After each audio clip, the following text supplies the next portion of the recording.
Hello and welcome back to Disruptive Live. We are live on social media, so tweet in with your comments at Disruptive Live or using the hashtag Disruptive Live or even on our Facebook page. Now, we have a guest. We have Simon Horrocks from Momo. Simon, hi, welcome to the show. Thank you. Can you tell us a little bit about the Mobile Film Festival? The Mobile Motion Film Festival. Well, we are a festival that shows exclusively films shot with mobile devices, so mostly smartphones, iPhones, Samsung phones, Androids, whatever. Some GoPro sometimes, but yeah, mostly short films as well. We've been going, this is our 4th year now, and we're still taking submissions up until the end of December. So what inspired you to start a mobile-only film festival? Why was it so important that all these films can only be shot on a smartphone? Well, it's just the idea that because we now all have these phone cameras in our pockets, you know, and it's very accessible to a lot of people around the world, and it means that you know, anyone can make a film really, and it's getting so accessible now, and so we wanted to create a platform for that, so that we could give some voice to all those filmmakers out there who are just making documentaries as well, and narrative films, animations. We even have a Snapchat category, so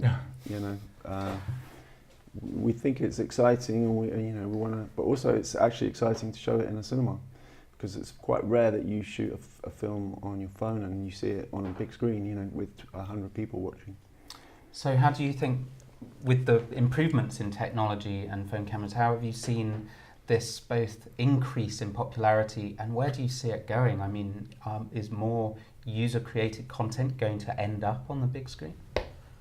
It's difficult to say. I mean, cinema is kind of evolving and changing. Obviously, it's sort of something that's been going for over 100 years. The idea of sitting in a dark room and watching a screen is quite an old one, but we're still trying to keep it alive because it creates an event and a sort of sense of an occasion, which I think is quite important, because the internet is, we're all sitting in our rooms. We're sort of connected that way, but in a way disconnected, because we're not sitting in a room sharing an experience. So I don't know if it will, sort of become a more common thing, but we're something that we believe that it's worth keeping it alive. How do you think, because you have this such limitation when you just shoot on a smartphone, how do you think the aesthetic of film changes when you only have that device that you can use? Depends how you do it. I mean, some people approach it as they want to sort of make a low-budget film and make it, or almost no-budget film, try and make it as sort of polished and as sort of copying big-budget films. Probably because that's where they see their career path. They want to prove that they can do sort of a big-budget Hollywood film on a small camera. But also, I mean, personally, I think that it is a medium in itself. It's a you can be very intimate and sort of flexible and spontaneous. The thing is, I mean, I did some test shots a couple of weeks ago with a smooth Q stabilizer. It's like 130 quid Steadicam basically. Mm-hmm. And I just walked through Soho with the camera. I just wanted to see the light, how it was a night shot, and I wanted to test the light and how this thing worked.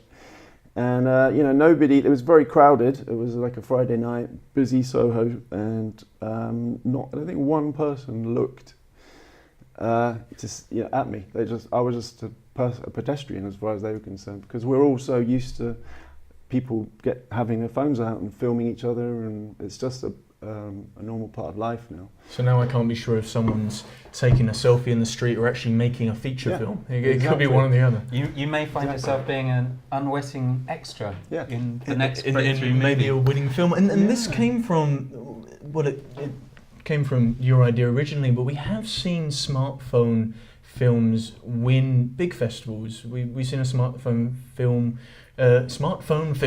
win the Sundance Film Festival, for example.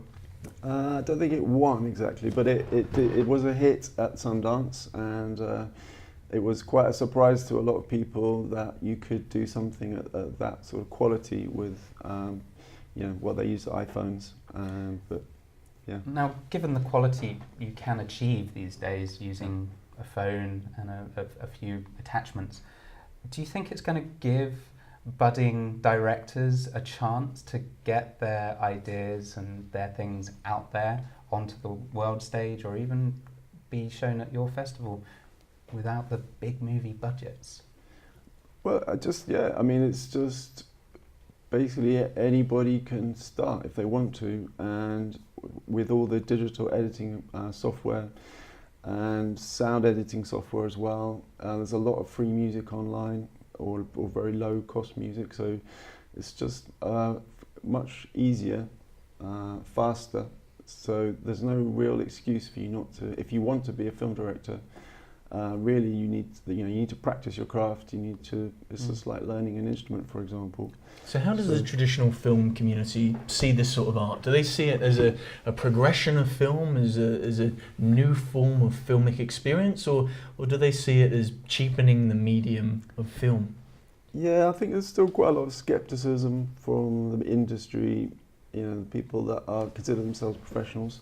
I mean, we had a director of photography at MoMA a couple of years ago, and he was quite skeptical to start with. He was one of our jury members, and he's been a successful DOP for like 30 years or something. And so to begin with, he was like, "No, we don't want to do this because it's sort of devaluing our job, so avoid it."